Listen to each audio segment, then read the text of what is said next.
kita ada satu memori yang mungkin kita masih lagi kekal di terowong masa tu. Contohnya di zaman kanak-kanak. Awak pernah tak tengok cerita Ultraman? Takkan tidak. Sesiapa saja yang melalui zaman kanak-kanak pastinya akan menonton siri Ultraman. Tak kisahlah siri yang mana pun, sama ada Ultraman Ace ke Taro, Ultraman Dina. Pandai nama-nama dia? Nexus saya hafal dari mana tadi ya. Okey, bagi kita yang mungkin hanya menonton Ultraman itu sebagai satu siri ikonik hero Jepun kan. Betul. Mungkin kata ni semua Ultraman sama je, tetapi bagi mereka yang benar-benar meminati dan juga mencintai ikonik hero Jepun ini, pasti dia tahulah mana satu Nebius lah, mana tahu Nexus lah, 3 lah, Reboot, semua dia tahu. Dan Ultraman Max lah, dia boleh tahu dah macam tu. Memang. Jadi hari ini mungkin kita membawa dan juga meraihkan kebahagiaan peminat-peminat Ultraman. Okey, ini antara yang kami nak kongsikan kepada anda eksklusif di Malaysia. Hari ini sebenarnya kita bawakan kepada peminat-peminat setia Ultraman, tetapi ini siri yang kita ambil pada tahun 2005 iaitu Ultraman Max. Dan kalau tengok di studio ni, kita macam mula-mula kita masuk tu Rina macam mana satu Ultraman Max, mana satu Ultraman tu, tak apa, kita bawa pakarnya. Kita bawa pakarnya. Kita perkenalkan 2 orang. Saya rasa cukup bertuah. Kalau mereka ni mungkin punya, dia ada lah macam dekat kepala tu, diorang dah boleh communicate sendiri. Ada antena dia. Antena ada, koneksi mereka berdua. Kita perkenalkan terlebih dahulu, Rina. Okey, bersama kita hari ini yang kami maksudkan secara eksklusif di Malaysia hari ini. Kita bersama dengan Mr. Sean Nichols yang memegang salah satu watak yang penting juga dalam Ultraman Max. Welcome, Sean Nichols. Thank you. How are you? I'm doing great. Thank you. So happy to be here in Malaysia and to find so many Ultraman fans. It's actually great. It's a great pleasure for us also that you will be our special guest for today. Of course. Thank you for joining us, and we actually feel very honoured by your presence. Oh, thank you so much. Okay, dan kita ada seorang lagi. Inilah dia. Saya rasa dia kata dia mengumpulnya dari kecil. Dari kecil umur sekarang umur nanti kita tanya berapa tahun dah mengumpul. Kita kenalkan dulu Muhammad Amirul Farhan Suhaimi, merupakan pengumpul figura Ultraman. Terima kasih sama kami. Ini dari Seremban Ya betul, dari Seremban. Kabarnya ada lebih daripada 1000 koleksi Ultraman. Awak mula mengumpul Ultraman ni sejak daripada usia berapa? Sebenarnya saya mula kumpul daripada saya darjah 1 lagi. Ketika tu usia 7 tahun. Cuma masa tu untuk dapatkan mainan yang apa orang kata original tu agak susah. So, biasalah kita pun mak ayah yang belikan semua kan. So mula dengan pasar malam punya barang. Lepas tu kedai-kedai RM2, kedai-kedai murah lah orang kata. So lepas tu kemudian saya mula fokus kepada barang-barang yang orang kata keluaran bandai ataupun yang original ni start tahun 2000 selepas PKP tu tahun berapa? 2021. Selepas PKP 2022 gitulah macam tu. Itu mula aktif. Okay, Amirul said that he started to collect this since 7 years old. Yeah, it's an amazing collection, and I've heard rumors that this is just a very small part of his massive collection. So more than 1,000 collections. Thank you. Okay, Sean. We know that Ultraman is celebrating its 60 years. Yes. Yesterday, 10th of July, is Ultraman Day. Yes, you know that. That's amazing. Yes. Happy Ultraman Day. Happy Ultraman Day, everybody. Happy Ultraman Day. So maybe we can start for introduction, because we know that you are the only and the first and the only non-Japanese actor involved in Ultraman Max. Exactly. So how it started? Well, okay, so we have to go back in time a little bit. Okay. When I came to Japan originally to work as a regular employee of a company, and during that time I had the opportunity to appear on Japanese public TV. It's NHK, they call it, and I was doing a kids show. Okay. The producer of Ultraman had a kid who watched that show, and he thought, wow, we've never had a foreigner on the show, so why don't we cast this guy?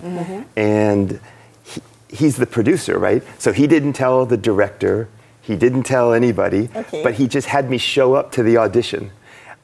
Everyone else was Japanese except me, but luckily the director understood what the producer was trying to do and create a more international cast. And so that's how I got on the show. Originally, it was supposed to be a Japanese character, but then they changed my name to Sean White was the character name. Yes. How old are you?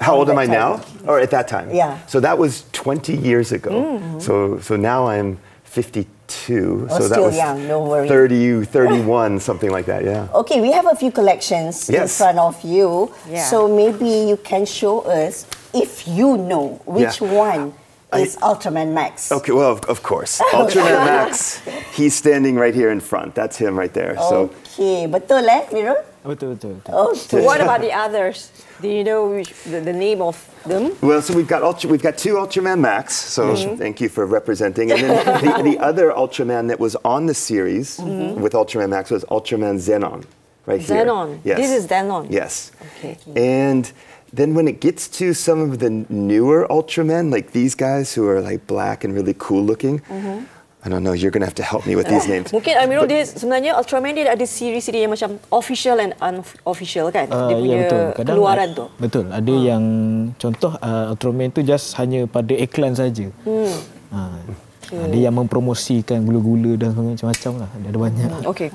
We know that Ultraman is like one of the series has a lot of acting and special effects. Yes. So what was the harder or most fun part of filming? I don't know. Yeah. You need to the imagination. Right. So the person who invented Ultraman, his name is Eiji Tsuburaya.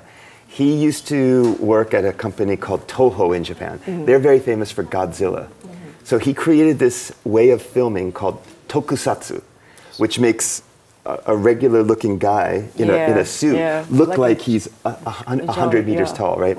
So he brought that to his own production company and created Ultraman. And it's always fun because, there's two completely different shows going on. One is the one with the normal humans, and then the other one is a completely different set for the suit actors, right? And there's building, there's really tall buildings, but they're only this tall, right? And the filming in the perspective, so it makes it look like it's really a huge person. Maybe you have good stories about it, your experience. Yeah, well, I mean, there's so many.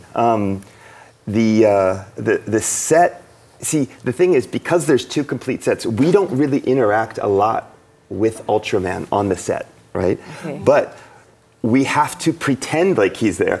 So we're always looking, like looking up in the air, and there's always big explosions, right? So there's no real, one of the things about tokusatsu is there's no digital effects. Like if it was made today, it would be all CG, right? Do you know what I mean? And like afterwards they put the digital effects in, but everything was filmed in the camera, they say, right? So big explosions and spaceships, and you get to sit in a real full-sized airplane and fly it around. It's really fun. We also know that besides being the role in Ultraman Max, you're also a host for Ultraman Connection. Oh yeah. What is the platform all about? Okay, so Ultraman Connection was an idea that we came up with during COVID, because one of the big pillars of the Ultraman franchise is to actually do live events. Okay, so that means go to where the fans are and have suit actors battle the kaiju in front of their fans. But because of COVID, we couldn't do that. So how can we bring Ultraman to the world if we can't go to them? So we came up with this idea to do a live stream show once a month for all the fans of the world. So we would do it mostly in English, but we would bring guests from all the, from the original Ultraman all the way through to the current series, and we'd talk to them, and we'd bring out the monsters, and we'd do some acting and things like that. It's really fun. I'm sure it comes to Malaysia sometimes. Have you seen it before? Yeah. Okay. Miro bukan saja mengumpul koleksi figura Ultraman, tetapi kat depan ni ada juga raksasa, the monsters, kan? Jadi pastinya kalau pengumpul dia dah tahu dah sejarah setiap latar belakang raksasa tu. Sebenarnya bagilah pemahaman kepada kami semua bahawa sebenarnya sebab kalau kita ni kanta dia adalah okey, raksasa semua sama. Sama je. Tapi mungkin sebenarnya daripada kanta kalian, you have your own world with Ultraman. So monster ni apa sebenarnya? Mungkin ada sejarah dia. Kenapa tiba-tiba ada monster ni? Kalau saya lah kan, saya tak pandang semua tu sebagai semua raksasa tau. Sebab yalah, setiap episod tu dia berbeza-beza and ada story dia. Contoh macam kita ambil, boleh gerak. Boleh. Tak dihukum ya. yang macam ni boleh ambil. Ni lah Allah. Jap sakut. Ni nama dia apa? Raksasa ni Alien Zeton. Space dinosaur, right? Yes. Zeton. He's very powerful. Yeah. The most powerful. The most powerful. Okay. Yes. Every series, there must be a message inside the series. So what is it all about? So, you know, if we're talking about the kaiju, the monsters, right? I think this is a little bit of a controversial thing I'm about to say, but I think the true star of Ultraman is not Ultraman, but it's actually the monsters, because every episode a new one comes out and they take so much care into designing them and making them have a real purpose. I don't know if many people know this, but every time a monster comes onto the show, it's usually because as humans, we've done something bad, right? Either destroying the environment, polluting the air, doing something weird in space that attracts these monsters to us. So I don't know if kids pick up on that, but as adults, when you watch it, you'll notice like, oh, I see what they're trying to say. Itu message yang kami tak nampak. Jadi mural raksasa tu yang paling kuat tu, okey, mungkin menceritakan dia dari mana? Sedikit latar belakang. Kita nak menguji pengetahuan.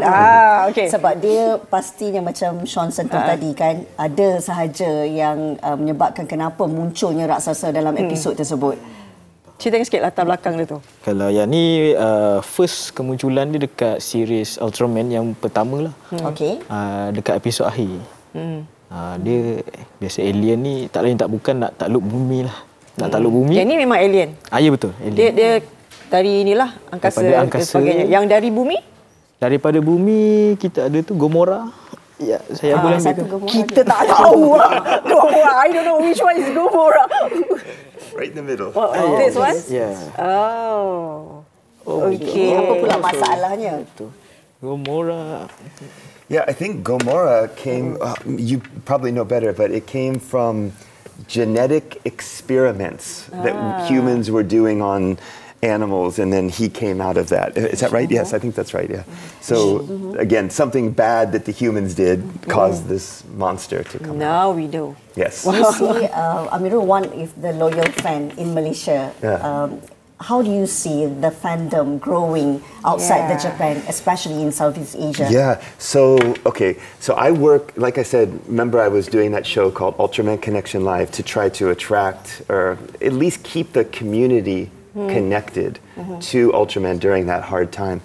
And I got so many messages and calls and requests from many countries in Asia that I didn't know even knew about Ultraman. And so when I came here to Malaysia for something totally different, the ABU conference, right? And I started talking about Japanese IP, and I just mentioned really quickly, I was in Ultraman. That got the biggest reaction of the whole show. So it's really great to have so many fans everywhere in the world. And I think it shows like the dedication to the Ultraman franchise by the creators, keeping a entertaining story going for 60 years. I mean, it's a world record, right? So it's an amazing thing they've done. Yeah. I'm so ABU happy. bring you here in Malaysia for the second time, right? Yes. Yeah, and we bring you here I with the Ultramans. I know, this is so great. And I'm so glad to meet such a big fan. So- Amirul, perasaan macam mana? Pernah fikir tak macam duduk sebelah ni antara pelakon dash team from Ultramax? Saya paling tak sangka lah sebenarnya. Nak cakap sesuatu ke? Ada soalan ke? Actually, I'm your biggest fan because because you bring a funny character from Ultraman Max series. Yeah. So I think humor is something that I really wanted to bring to the cast, because sometimes Ultraman can get very serious and intense and fighting and stuff, but it's for children, you know, to watch and enjoy. So I wanted to bring something funny, and I think the whole cast actually picked up on that, and we were able to bring this really good friendship in real life together too, and it really shows. I think we are one of the tightest casts. I talk to all of them, even now 20 years later.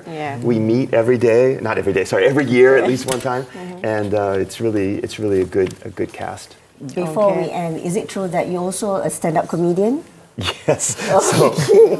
So that's how before the kids show, that's how I started. I was doing Japanese comedy as a foreigner, so that was really fun. Yeah. It's a great pleasure to have you in our program. Thank you so much. Sean White. Oh, no. Sean White and Sean I know. And okay, Amirul, terima kasih banyak-banyak. Terima kasih banyak-banyak, Amirul. Kami memenuhi impian anda bersama duduk di sebelah idola. Terima kasih banyak. Thanks once again, Sean Thank you and guys also very Amirul. much. Terima kasih. Ini dia sebenarnya siapa sangka kita dapat melihat ataupun natap sendiri wajah antara pelakon dalam Ultraman Max, dan ini ada permintaan sebenarnya before we end. Can we do? Oh yeah. How to do it?